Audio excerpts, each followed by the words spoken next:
Bapak Ibu, kita akan mendengarkan kebenaran firman Tuhan. Para lektor untuk mempersiapkan diri. Sebelum kita mendengarkan kebenaran firman Tuhan, kita akan berdoa untuk firman Tuhan. Silakan Ibu Santi Simanjuntak berdoa untuk firman Tuhan, Bu. Baik, kita berdoa. Segala puji syukur hanya bagimu Bapa. Dan saat ini kami siap mendengarkan firman-Mu Tuhan. Kiranya firman-Mu yang menjadi rema dalam kehidupan kami sehari-hari, menjadikan kami manusia baru. Tuhan, urapi hamba-Mu Pastor Fauzan, berikan hikmat untuk cakap mengajari kami. Memberkati kami semua yang mendengar dan menyaksikan dengan pagi ini Tuhan. Semuanya dipulihkan dan disembuhkan. Terima kasih Tuhan Yesus. Haleluya. Amin. Amin. Terima kasih Bu Santi Simanjuntak. Para lektor, Ibu Nerliana dan Ibu Sarma nanti akan membacakan firman Tuhan yang terambil dari Yesaya 43 ayat 1 sampai 28. Ibu Nerliana, dimulai dari Ibu Nerliana. Silakan Bu Nerliana. Baik, terima kasih Pak Gindo. Salam Pak Gindo. Salam Pastor Paul, Bu Ana, Pak Esli. Salam Bapak Ibu semua yang hadir di Zoom dan di live chat. Dan salam untuk saudara kami yang menonton kembali siaran ini. Hormat dan syukur kepada Tuhan kita Yesus Kristus yang memberikan kita hari yang baru dan semangat yang baru. Marilah kita sama-sama membaca kembali firman Tuhan dari kitab Yesaya 43 ayat 1 sampai 28. Demikian firman Tuhan. Tetapi sekarang, beginilah firman Tuhan yang menciptakan engkau, hai Yakub, yang membentuk engkau, hai Israel. Janganlah takut, sebab aku telah menebus engkau.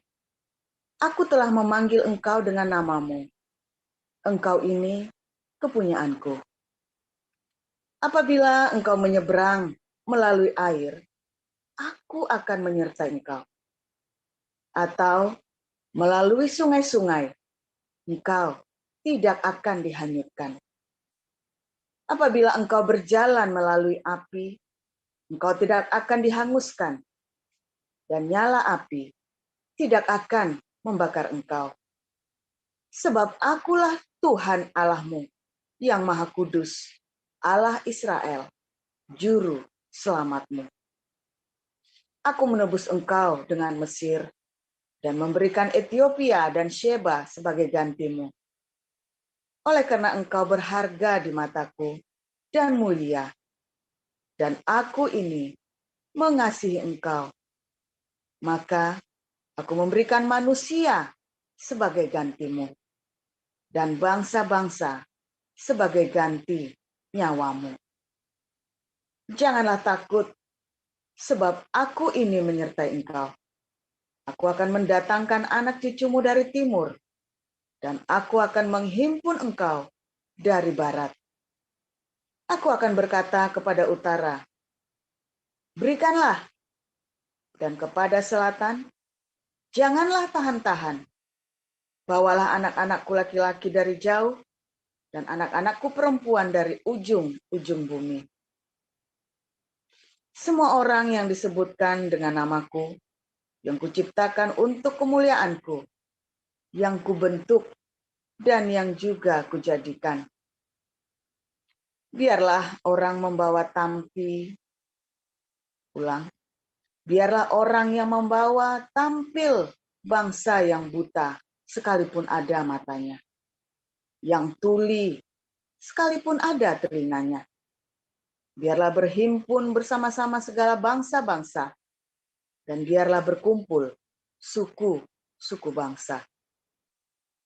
Siapakah di antara mereka yang dapat memberitahukan hal-hal ini, yang dapat mengabarkan kepada kita hal-hal yang dahulu? Biarlah mereka membawa saksi-saksinya, supaya mereka nyata benar. Biarlah orang mendengarnya dan berkata, benar, demikian. Kamu inilah saksi-saksiku. Demikianlah firman Tuhan. Dan hambaku yang telah kupilih, supaya kamu tahu dan percaya kepadaku dan mengerti bahwa aku tetap Dia. Sebelum aku tidak ada Allah dibentuk, dan sesudah aku tidak akan ada lagi. Akulah Tuhan, dan tidak ada juru selamat selain daripadaku. Akulah yang memberitahukan, menyelamatkan, dan mengabarkan. Dan bukannya Allah asing yang ada di antaramu. Kamulah saksi-saksiku. Demikianlah firman Tuhan. Dan akulah Allah, juga seterusnya. Aku tetap Dia. Dan tidak ada yang dapat melepaskan dari tanganku. Aku melakukannya, siapakah yang dapat mencegahnya? Beginilah firman Tuhan penebusmu, yang Maha Kudus Allah Israel. Oleh karena kamu, aku mau menyuruh orang Babel dan mau membuka semua palang-palang pintu penjara. Orang Kasdim menjadi keluh kesah. Akulah Tuhan yang Maha Kudus Allahmu, Rajamu yang menciptakan Israel.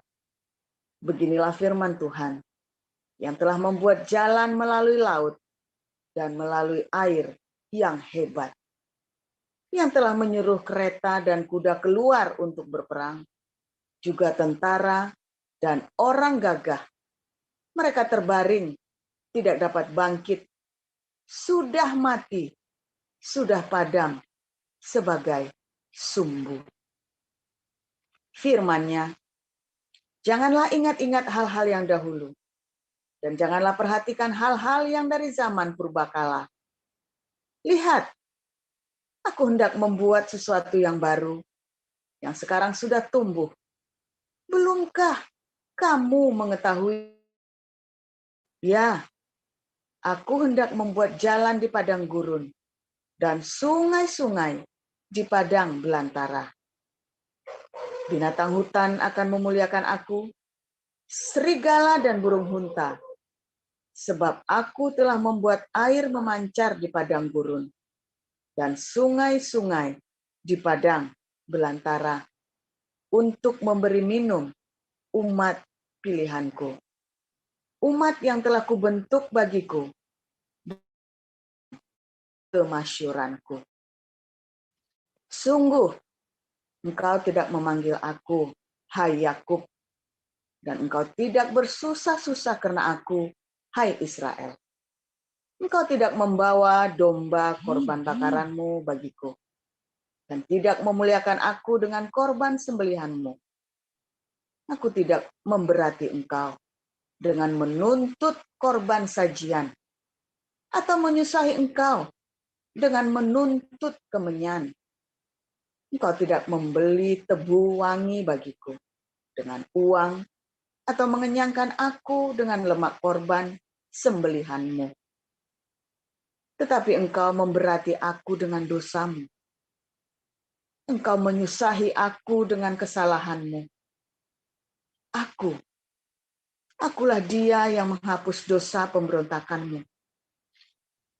Oleh karena aku sendiri, dan aku tidak mengingat-ingat dosamu. Ingatkanlah aku. Marilah kita berperkara. Kemukakanlah segala sesuatu, supaya engkau nyata benar. Bapa leluhurmu yang pertama sudah berdosa, dan juru bicaramu telah memberontak terhadap aku.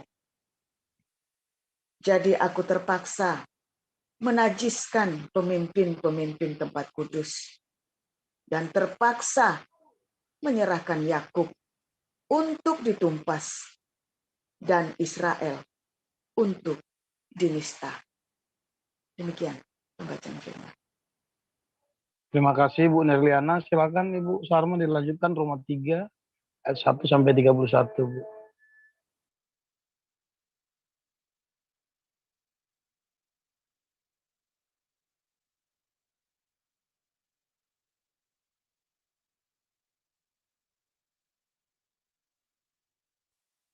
Baik, saya akan membacakan kebenaran firman Tuhan dari Roma 3. Beginilah firman Tuhan. Jika demikian, apakah kelebihan orang Yahudi dan apakah gunanya sunat? Banyak sekali dan di dalam segala hal. Pertama-tama, sebab kepada mereka lah dipercayakan firman Allah. Jadi bagaimana jika di antara mereka ada yang tidak setia, dapatkah ketidaksetiaan itu membatalkan kesetiaan Allah? Sekali-kali tidak. Sebaliknya, Allah adalah benar dan semua manusia pembohong, seperti ada tertulis, supaya engkau ternyata benar dalam segala firman-Mu dan menang jika engkau dihakimi. Tetapi jika ketidakbenaran kita menunjukkan kebenaran Allah, apakah yang akan kita katakan? Tidak adilkah Allah? Aku berkata sebagai manusia, jika ia menampakkan murkanya, sekali-kali tidak. Andai kata demikian, bagaimanakah Allah dapat menghakimi dunia? Tetapi jika kebenaran Allah oleh dustaku semakin melimpah bagi kemuliaannya, mengapa aku masih dihakimi lagi sebagai orang berdosa? Bukankah tidak benar fitnahan orang yang mengatakan bahwa kita berkata, marilah kita berbuat yang jahat, supaya yang baik timbul daripadanya. Orang semacam itu sudah selayaknya mendapat hukuman. Jadi bagaimana? Adakah kita mempunyai kelebihan daripada orang lain? Sama sekali tidak. Sebab di atas telah kita tuduh baik orang Yahudi maupun orang Yunani, bahwa mereka semua ada di bawah kuasa dosa. Seperti ada tertulis, tidak ada yang benar, seorang pun tidak. Tidak ada seorang pun yang berakal budi. Tidak ada seorang pun yang mencari Allah. Semua orang telah menyeleweng. Mereka semua tidak berguna. Tidak ada yang berbuat baik, seorang pun tidak. Kerongkongan mereka seperti kubur yang ternganga. Lidah mereka merayu-rayu. Bibir mereka mengandung bisa. Mulut mereka penuh dengan sumpah serapah. Kaki mereka cepat untuk menumpahkan darah. Keruntuhan dan kebinasaan mereka tinggalkan di jalan mereka, dan jalan damai tidak mereka kenal. Rasa takut kepada Allah tidak ada pada orang itu. Tetapi kita tahu bahwa segala sesuatu yang tercantum dalam kitab Taurat ditunjukkan kepada mereka yang hidup di bawah hukum Taurat, supaya tersumbat setiap mulut dan seluruh dunia jatuh ke bawah hukuman Allah. Sebab tidak seorang pun yang dapat dibenarkan di hadapan Allah oleh karena melakukan hukum Taurat, karena justru oleh hukum Taurat orang mengenal dosa. Tetapi sekarang, tanpa hukum Taurat, kebenaran Allah telah dinyatakan, seperti yang disaksikan dalam kitab Taurat dan kitab-kitab para nabi, yaitu kebenaran Allah karena iman dalam Yesus Kristus bagi semua orang yang percaya. Sebab tidak ada perbedaan, karena semua orang telah berbuat dosa dan telah kehilangan kemuliaan Allah, dan oleh kasih karunia telah dibenarkan dengan cuma-cuma karena penebusan dalam Kristus Yesus. Kristus Yesus telah ditentukan Allah menjadi jalan pendamaian karena iman dalam darahnya. Hal ini dibuatnya untuk menunjukkan keadilannya, karena ia telah membiarkan dosa-dosa yang telah terjadi dahulu pada masa kesabarannya. Maksudnya ialah untuk menunjukkan keadilannya pada masa ini, supaya nyata bahwa ia benar dan juga membenarkan orang yang percaya kepada Yesus. Jika demikian, apakah dasarnya untuk bermegah? Tidak ada. Berdasarkan apa? Berdasarkan perbuatan? Tidak, melainkan berdasarkan iman. Karena kami yakin bahwa manusia dibenarkan karena iman dan bukan karena ia melakukan hukum Taurat. Atau adakah Allah hanya Allah orang Yahudi saja? Bukankah ia juga adalah Allah bangsa-bangsa lain? Ya, benar. Ia juga adalah Allah bangsa-bangsa lain. Artinya, kalau ada satu Allah yang akan membenarkan baik orang-orang bersunat karena iman, maupun orang-orang tak bersunat juga karena iman. Jika demikian, adakah kami membatalkan hukum Taurat karena iman? Sama sekali tidak. Sebaliknya, kami meneguhkannya. Demikian. Haleluya. Amin. Terima kasih Bu Sarma. Kita akan mendengarkan firman Tuhan yang disampaikan oleh hambanya Pastor Paul. Ingin menjadi juru selamat. Silakan Pastor. Ya, haleluya. Firman Tuhan selalu baru bagi kita yang menanti-nantikan Tuhan di dalam cinta kasih. Kalau Anda menanti-nantikannya dalam kemarahan, Anda menanti-nantikannya di dalam kebencian, di dalam kepalsuan, ya bertemu dengan agama ilusi, Anda nggak akan mendapatkan yang baru ya. Minta tolong Pak Yuda atau Pak Mulia ya, ditampilkan Yesaya 43 ayat 11 ya. Yesaya 43 ayat 11. Akulah Yehova yang Mosea, akulah Yehova Yasya. Karena kata Mosea kata dasarnya Yasya ya. Akulah Yehova Yasya. Akulah Yehosua ya. Akulah Yehosua. Artinya akulah Yesus dalam bahasa Yunani ya. Bagus ya saudara ya. Di dalam Yesaya 43 ayat 11 ini dikatakan akulah yang menyelamatkanmu. Ada ditulis juga di dalam Matius 1 ya. Beri nama dia Yesus karena ia akan menyelamatkan umatnya. Ya. Siapa yang menyelamatkan umatnya? Hanya Yehova saudara. Ya, makanya ketika Yesus berkata, "Enyahlah kau iblis, engkau hanya menyembah kepada Tuhan yang adalah Allahmu." Ya. Kan? Begraptai katanya kan, sudah tertulis. Ya.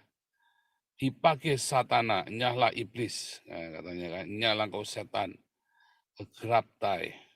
Proskuneo kurion tauteon. Kamu hanya proskuneo menyembah kepada Tuhan Allahmu, saudara. Tetapi Yesus sendiri menerima banyak sekali penyembahan. Dia tidak pernah sekalipun menolak. Jangan sembah aku. Nggak pernah begitu, saudara ya. Sedangkan para rasul ketika disembah nggak mau, saudara.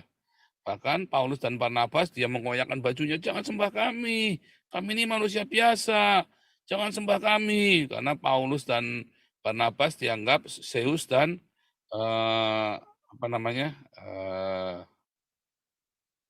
siapa itu namanya, ya, dianggap sebagai Zeus dan Hermes, saudara ya.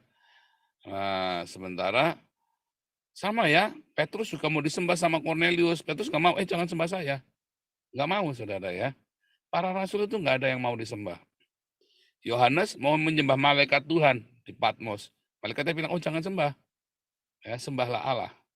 Dan Yesus menerima semua penyembahan itu, saudara ya. Lalu orang-orang ya yang para pencemooh ya, para polemikus. Kalau gitu kamu sembah aku saja. Kamu siapa? Kamu menyembah manusia yang bernama Yesus. Memang saya salahnya menyembah manusia bernama Yesus. Salahnya apa? Kan dia manusia. Kalau kamu bisa melakukan seperti yang Yesus lakukan, mungkin saya akan menyembah kamu. Ya kalau gitu nanti kamu sembah aja itu dukun-dukun, penyihir-penyihir itu. Yang bisa membangkitkan orang mati, menyembuhkan orang sakit, ngusir setan. Nah penyihir itu ada mati nggak 3 hari lalu bangkit. Kalau kamu mau nyoba boleh. Kamu sudah bangkitkan orang mati, kamu sudah menyembuhkan orang sakit. Nah kamu mati 3 hari. Nah kalau kamu hidup lagi, saya akan pertimbangkan kamu untuk jadi juru selamat saya. Orang itu kok ya heran ya saudara ya. Sesuatu yang tidak ada, sesuatu yang abstrak Anda percaya. Sementara orang yang sudah jelas Yesus ini, manusia bernama Yesus, yang sudah jelas ya, kehidupannya penuh dengan cinta, ya, yang sakit disembuhkan, ya, yang mati dibangkitkan, bahkan ia mati berkorban demi kita semua. ya, dan bangkit. Nah, kalau cuma mati mah berarti kan dia nggak bisa menyelamatkan. Loh, kenapa mati, Pak? Yang mati adalah apanya? Tubuhnya. Rohnya mati enggak? Enggak. Allah adalah roh. Allah di dalam Yesus tidak pernah mati, tidak bisa mati. Karena yang Anda bisa sakiti adalah tubuh. Dan engkau membunuh tubuhnya. Ya kan? Manusia membunuh tubuhnya. Apakah mati? Enggak, saudara. Tubuhnya ditaruh di kubur. Lalu dia membebaskan orang-orang yang ada di alam maut, di Hades. Dibebaskan para nabi yang percaya kepada Torah. Mengapa dia percaya kepada Torah diselamatkan?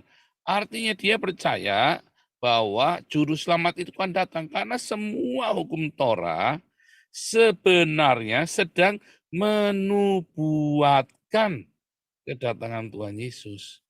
Semua hukum Torah, hukum Musa dari Adam sampai cerita tentang pembebasan Israel sampai dengan Keluaran, Imamat, Bilangan, Ulangan, itu sedang menubuatkan kedatangan Sang Mesias.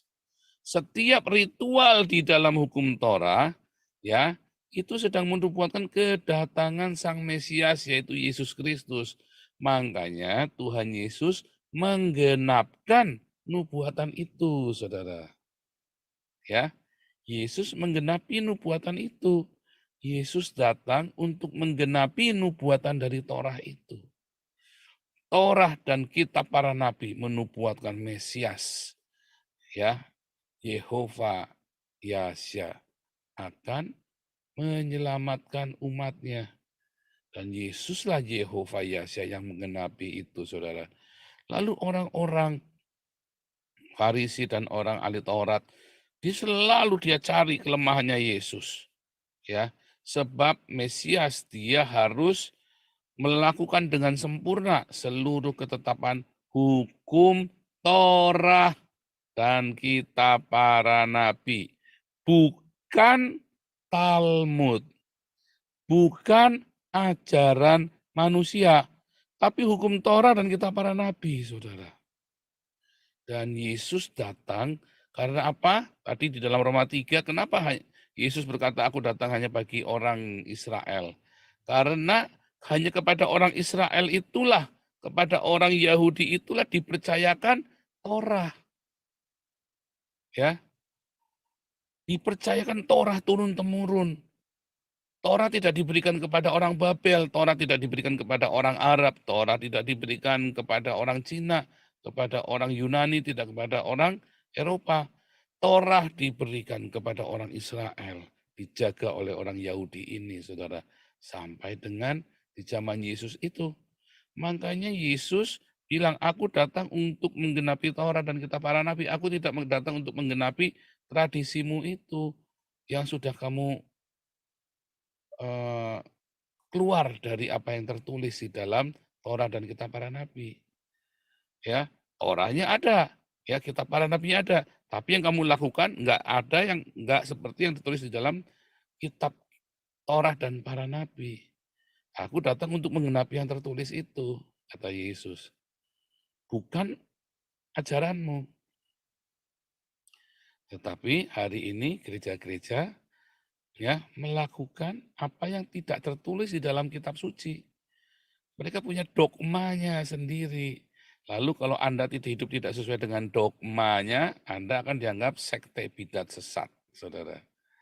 Itulah sebabnya akhirnya nggak ada kuasa lagi di gereja. Kondisi gereja di hari ini sama seperti dengan ahli Taurat dan orang Farisi di zaman Yesus. Hati-hati, saudara. Makanya ikut kelas evangelis, kelas apologetik, Anda belajar lagi yang tertulis. Yang tertulis, yang tertulis, yang tertulis, yang tertulis. Anda belajar lagi yang tertulis, saudara. Jangan ditambahin, jangan dikurangin, jangan dikarang-karang. Banyak pendeta ngomong, ini Alkitab sudah bilang begini. Tetapi sebenarnya kalau Anda cek yang dia ngomong, nggak ada di Alkitab, saudara. Nggak nyambung yang dia ngomong. Dia ngomongnya apa, ceritanya apa, saudara. Alkitabnya bilang apa, nanti dia bisa ngomongnya apa, saudara. Ini Alkitab loh yang bilang, no, ini Alkitab sendiri loh yang bilang. dia ngomongnya apa, tapi ini Alkitab sendiri loh yang bilang, nggak ada di tulisannya, nggak ada, saudara ya. Serius, saudara ya. Yang sering saya ingatkan kepada Anda itu tentang perpuluhan ya. Ini loh Alkitab sendiri yang bilang, kalau Anda tidak bayar perpuluhan, ya gara-gara kamu tidak bayar perpuluhan, ada belalang pelahap, belalang pelompat, belalang kupu-kupu, siang makan nasi, kalau malam minum susu.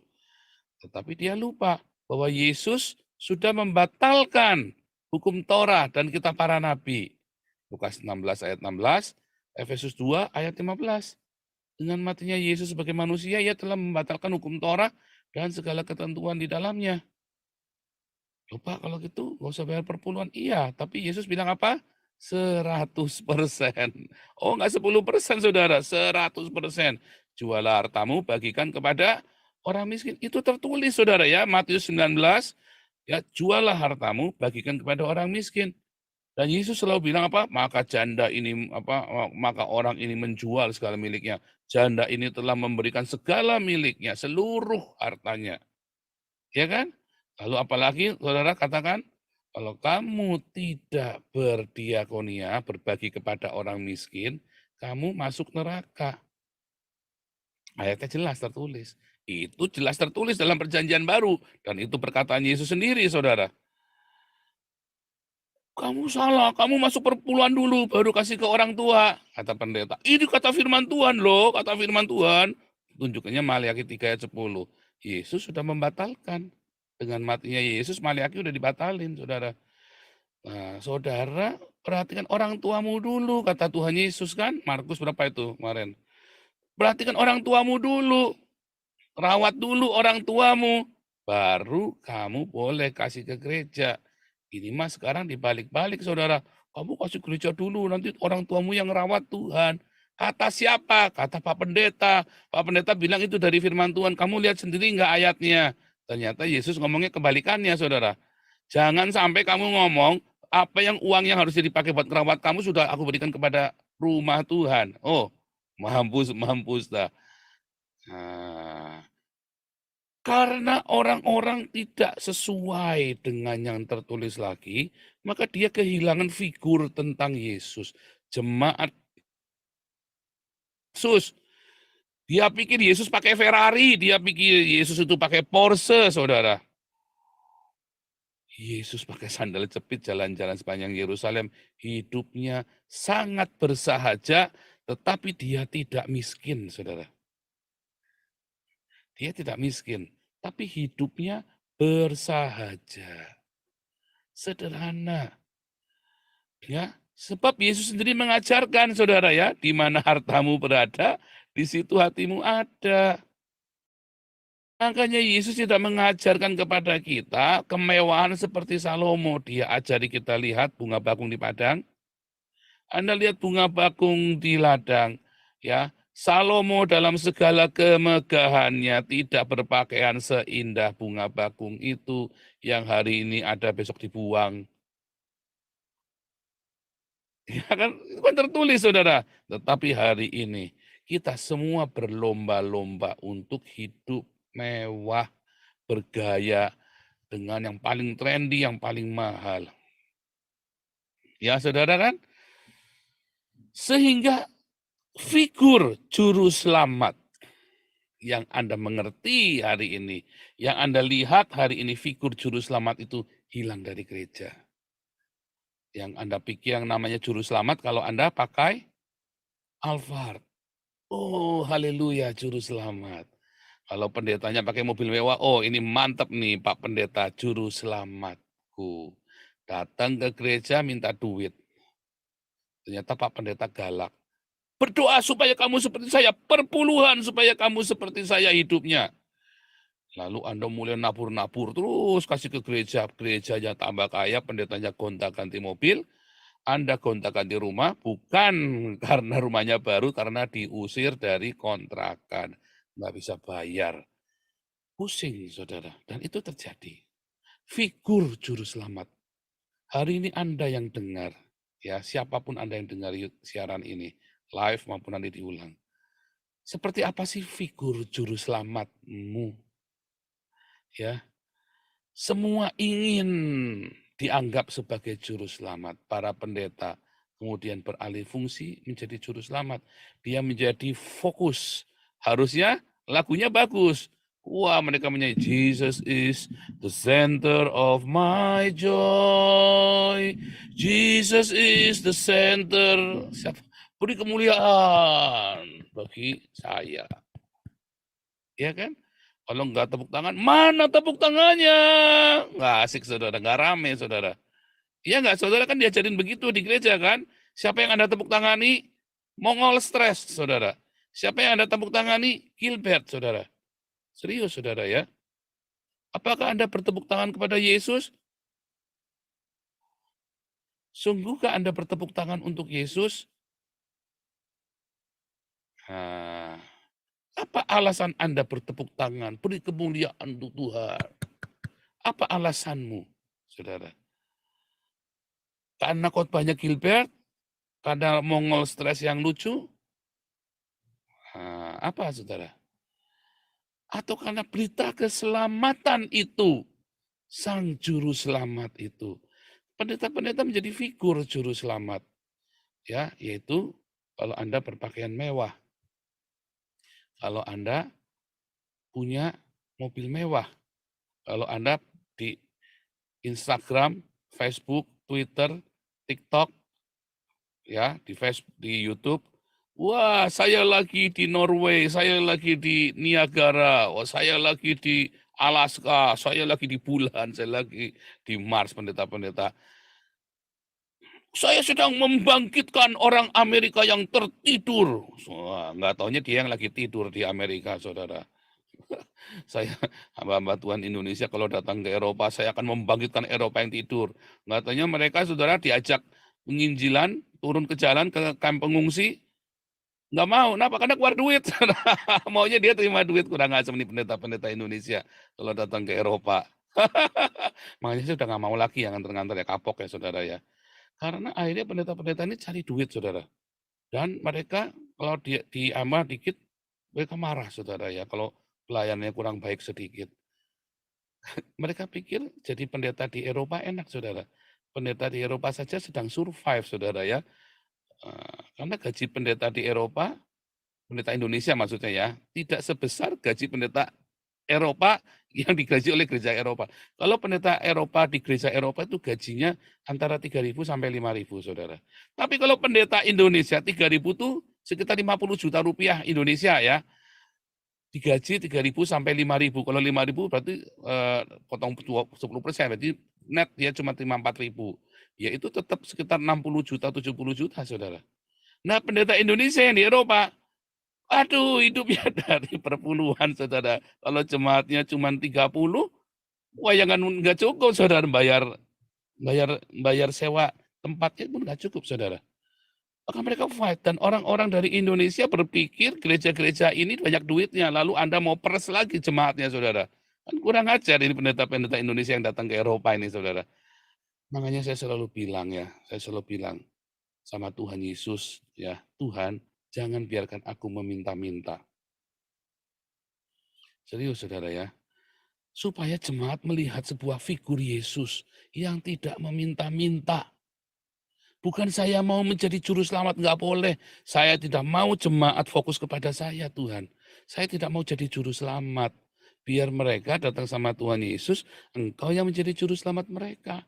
Itulah sebabnya tiap hari saya selalu bilang, jangan datang ke tempat ini, Anda mikir Anda baik-baik sama saya, lalu Anda bisa dikasih uang. Karena Bun Pagi ini kita kasih makan orang miskin, ya Anda bisa dikasih sembako. Anda yang miskin, serius ya, bisa daftar untuk sembako, ya. Anda semua yang ikut SOM Bun Pagi, kalau Anda benar-benar berkekurangan, Anda boleh daftar, kita pasti kirim sembako, saudara. Tapi kita tidak kasih uang. Karena kami bukan juru selamatmu, kita ada batasannya. Anda teriak sama Tuhan, kalau Anda perutnya sudah kenyang, Anda kerja, lalu teriak sama Tuhan, minta diberkati. Itu yang benar, karena kami bukan juru selamatmu. Jangan berseru-seru, jangan SMS ke kita, jangan kirim WhatsApp terus, ngajari firman Tuhan supaya kami jadi juru selamat. Kamu WhatsApp lah sama Tuhan Yesus. Sudah tak kasih tahu nomornya kemarin. 08 123 45 678 9 kalau dijawab. Tapi saudara, Anda berdoa sama teriak sama Tuhan, Yesus tolong, Tuhan Yesus tolong. Anda menabur, Anda bekerja, Anda berdoa, kalau perlu puasa, saat itu pertolonganmu datang. Kalau kami hanya melakukan kewajiban kami untuk Anda bisa makan. Kalau Anda tidak punya makanan di rumah, ya kalau anak Anda nggak bisa sekolah, kita bayarin. Tapi bukan berarti anak Anda sekolah di Semak 1 yang SPP-nya 8 juta per bulan, lalu minta kami yang bayarin. Gundulmu peang. Emang ini yayasan nenekmu. Jangan Anda pindahkan. Saudara, saya punya seorang teman, dia bangkrut, saudara ya. Ini anak Tuhan. Dia orang yang proud himself, saudara ya. Dan saya tahu suatu ketika dia akan jatuh. Saya sudah ingatkan dia, cuma dengan cara yang baik. Karena ini orang juga baik, hatinya baik, saudara. Dan dia sering tolong kami, ya waktu kami dalam masa-masa pemulihan. Lalu teman kami ini jatuh, saudara, bangkrut. Namanya ketipu itu bisa berturut-turut, saudara ya. Dalam setahun itu ketipu bisa berturut-turut sampai habis rata, saudara. Tabungannya, rumahnya, katut semua. Anaknya dipindah ke sekolah yang lebih murah, saudara. Gitu caranya, saudara ya. Bukannya sombong-sombongan. Tuhan pasti akan sediakan. Enggak, saudara. Pindahkan anakmu ke sekolah yang lebih murah.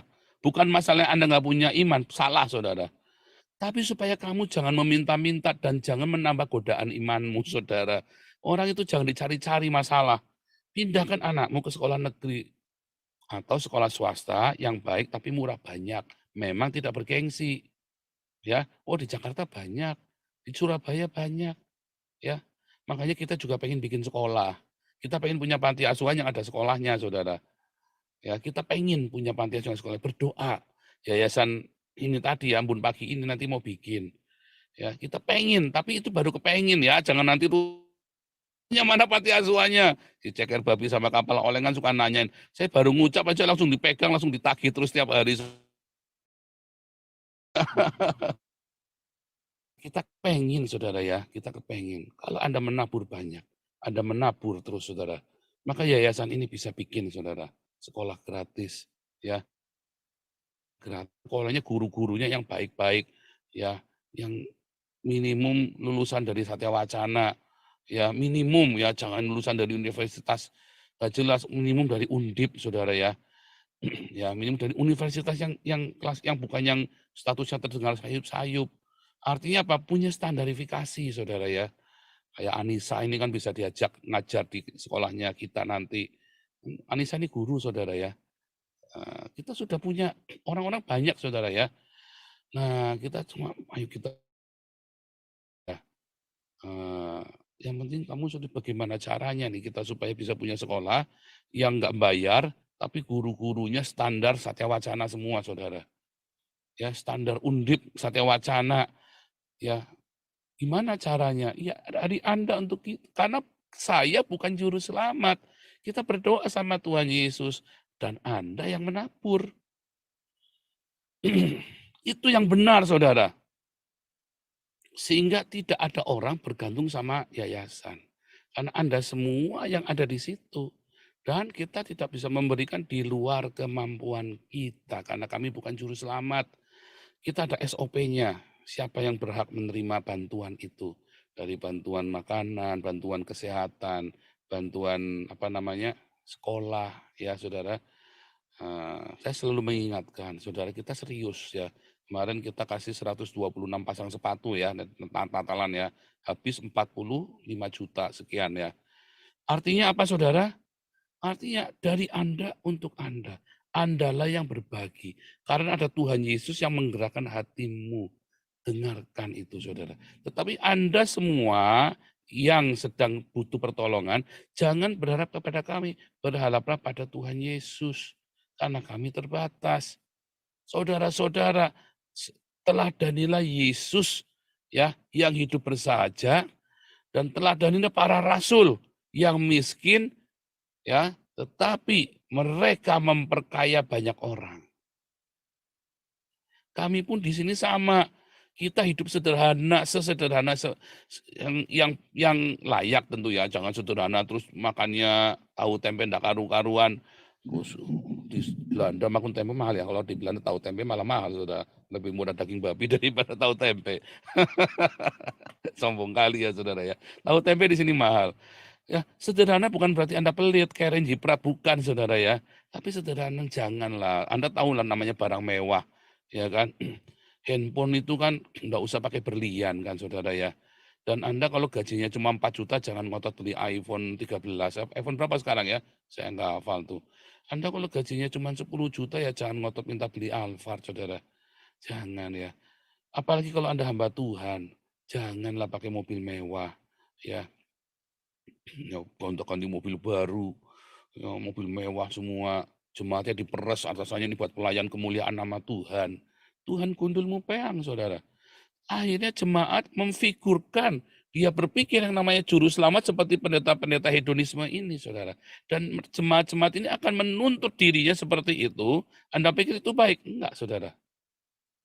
Dia akan menghalalkan segala macam cara, terlibat dalam berbagai macam korupsi. Lihat ya, akhirnya karena pendetanya korupsi, pendetanya korup, ya itu kan uang perpuluhan itu di dalam imamat, uang perpuluhan itu adalah untuk merawat hamba Tuhan dan pengerja, juga untuk orang miskin, saudara. Jadi jangan ngomong uang perpuluhan itu haknya pendeta, Anda nggak baca Alkitab, ya. Uang perpuluhan dibagi 3, saudara ya, dipakai untuk merawat imam-imam, ya, menggaji imam-imam, dan untuk orang miskin. Karena imam-imam itu menerima sedekah dari perpuluhan ini, saudara. Ya, dibagi. Yang ketiga, untuk merawat bait suci. Baru kemudian, di dalam zaman para raja, perawatan bait suci disisihkan. Hanya para imam dan para orang miskin, dibagi 2.